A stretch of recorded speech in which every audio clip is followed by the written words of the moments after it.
V sredo 19. maja ob 20. v Linhartovi dvorani Cankarjevega doma se bo zgodil spektakel leta Improvizija 2010 v izvedbi Teatra Narobov. Bom šla še enkrat. A lahko grem še enkrat? Ja.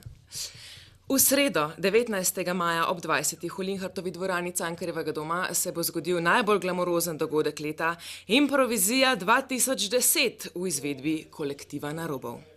Kaj je letos novega, kar še nismo videli? Glede na to, da gre za improvizijo, bo marsikaj novega, saj gre za tekmovanje v improviziranih popevkah, gre za parado pompoznosti in blišča, gre za gledališko-glasbeni dogodek leta, to mislim, da sem že povedala, da gre za dogodek leta v takem in drugačnem pogledu, gre za tekmovanje v improvizaciji, v pevski improvizaciji.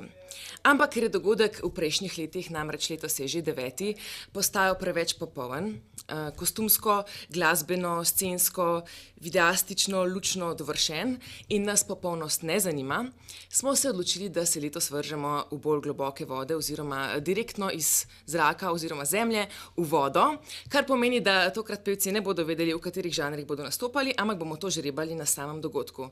Predstavljati si eno tako bowlo, stekleno bowlo, iz katere se potegne žogico, rozasto ali modro, da se ve, kdo je fant in kdo punca, in se pove, kdo nastopa v naslednji popevki.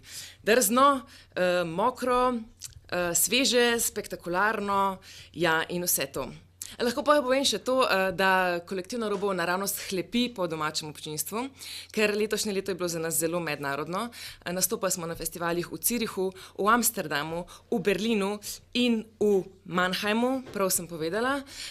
In zato je zdaj res čas, da naredimo nekaj za domače občinstvo. Sicer smo že imeli en projekt zaprto, odprto po vseh zaporih v Sloveniji, ampak to je bilo samo za izbrano zaprto občinstvo, samo za privilegirane, zdaj pa prvič za izven v sredo. 19. maja ob 20. v Linhartovi dvorani Improvizija 2010, bolj evrovizijska kot Eurovizija.